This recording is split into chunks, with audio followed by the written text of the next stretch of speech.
Slasher films, you know those movies where you get to watch people get sliced and diced, baby. We're gonna look at them right now. Slasher films are known for suspense and graphic violence. They became popular in the 1970s and 1980s, but actually, one of the first was released in 1960. Back when hippies were dipping, Alfred Hitchcock was making a slasher film. During that time, Alfred was known as the master of suspense. So when he hitched his cock to a movie called Psycho, it was bound to be legendary. Technically, Psycho is considered a precursor to the slasher genre, but it does introduce a lot of important elements that would later be found in slasher movies.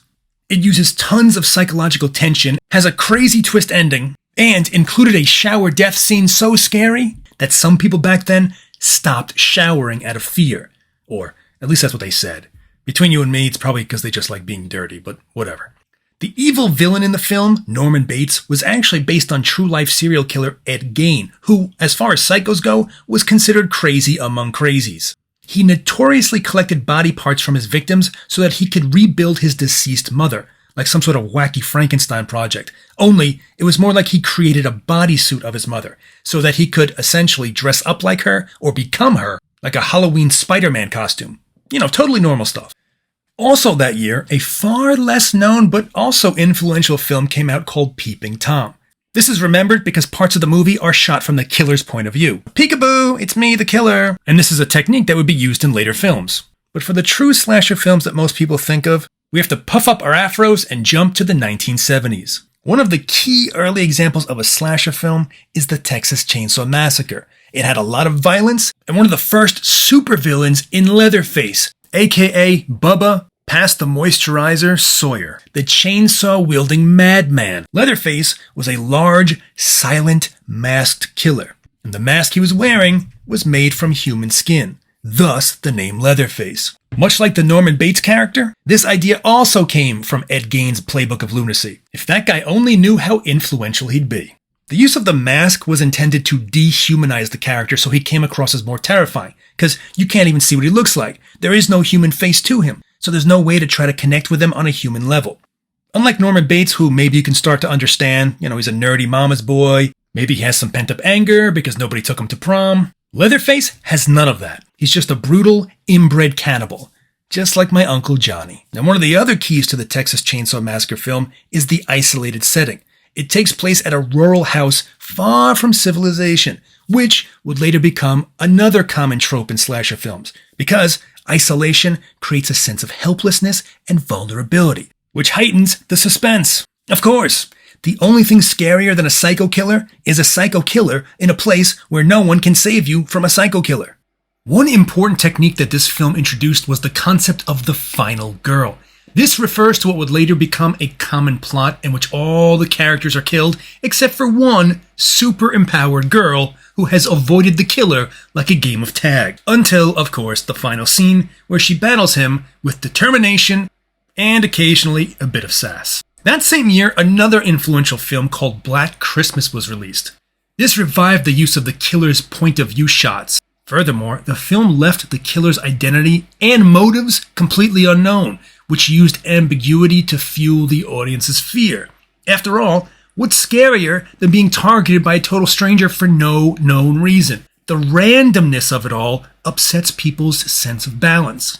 It's kind of like if you had a plate of French fries, but one by one they each went missing, and you had no idea who was eating them. Only, instead of fries being eaten, this is students being slaughtered. But, same premise. A few years later, we had one of the best-known slashers of all time. Certainly one with the most staying power, Halloween. This introduced the LeBron James of Hollywood horror, none other than Mr. Tall, Pale, and Silent himself, Michael SPF 10,000 Myers. This guy took the less talk, more action mantra to a whole new level. At least Leatherface would grunt. This guy wouldn't make a peep. But, while the character didn't say anything, the film did use sound to add horror by creating a film score deliberately discordant to make people feel uneasy.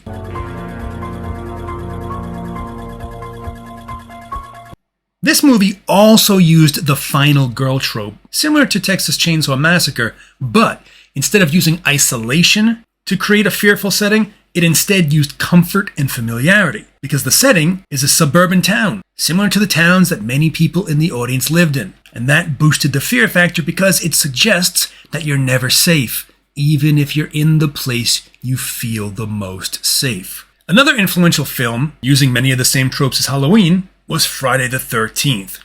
While this didn't necessarily invent new strategies for storytelling, it did take some of what worked in the previous movies, mixed it together, and added a ton more red dye number 5, just to boost the gore and the graphic violence. As a matter of fact, one of the things Friday the 13th is best known for is its gory, gruesome death scenes. It's also known for its villain, who would become another iconic horror character, Jason, don't put me in the penalty box, Voorhees. This film shares a lot in common with Halloween. Silent guy in a mask who can pop out of nowhere. You can't escape them. They're in a million different places all at the same time. They do not subscribe to the laws of physics. Michael Myers and Jason Voorhees are like Ken and Ryu from Street Fighter. They essentially mirror each other and have very similar moves. Although, to be fair to the first film, Jason didn't actually wear his iconic mask yet. And he isn't even the primary killer. Spoiler alert, it's his mom. Who's scarier than a righteous mom? No candy before bed. Ugh, alright, fine. Brush your teeth. Oh, yes, alright, fine. I'm gonna chop you up. Okay, Mom. Okay, fine, I got it. Relax. Unlike Halloween, which used the suburbs as its backdrop, Friday the 13th used summer camps in the woods because it allowed, once again, for isolation. It removed parents and put people in a setting with a predator with some eerie beatbox.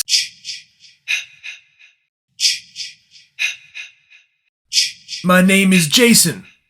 I'm a freak. I'd love to chat, but I don't speak. I wear a mask. Alright, you get it.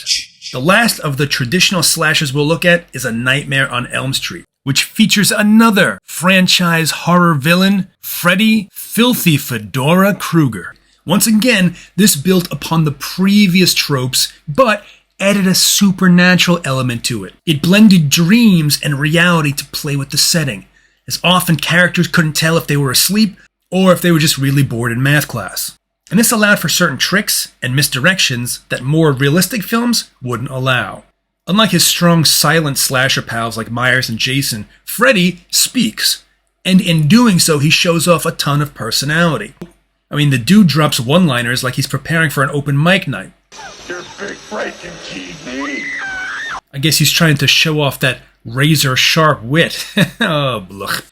Even Norman Bates, who also spoke, was more stoic and serious. Freddy was a charismatic villain that seemed to enjoy his debauchery. It's kind of like he does his own color commentary as he's chopping people down. And furthermore, much like Friday the 13th was known for its gory kill scenes, Nightmare on Elm Street was known for its creative kill scenes, since the film's use of the dream world allowed for more imaginative and surreal kill scenes. By the time the 80s were moonwalking to a close, the slasher flick had died down in popularity, often attributed to its predictable storytelling and its over-reliance on the tropes that once made it unique. And even though a lot of these franchises kept cranking out sequels like a broken vending machine dispensing stale chips, people had had enough. The stories had become repetitive. Crazed killer who may or may not wear a mask, sharp object, rinse and repeat. It was like Groundhog Day with increasingly more gore and significantly less Bill Murray. But it was revived again in the mid-90s with the release of a film called Scream. Scream used the traditional slasher elements but simultaneously made fun of them. The characters in the movie openly discussed the rules one must follow to survive in a horror movie. There's a formula to it. A very simple formula. So they were both using the cliches and making fun of them. Scream was a self-aware horror movie that tried to infuse horror with comedy. And this later inspired more spoof slashers like Scary Movie that completely made fun of horror movies without any attempt to make them scary at all. Now, while the slasher genre still exists, horror has expanded into other experimental styles in recent years, including the found footage genre, like Blair Witch Project, or the post-apocalyptic horror, like 28 Days Later, or socially conscious horror, like Get Out. These subgenres illustrate how horror continues to evolve, reflecting modern society and using new storytelling techniques. But there is no doubt that the slasher film contributed to the evolution of the horror genre as a whole. And in doing so, it taught us all the importance of never splitting up, double-checking your locks, and avoiding isolated areas at all costs. At least, if you know what's good for you. Oh, and also, never befriend a lunatic in a mask, but that's a given.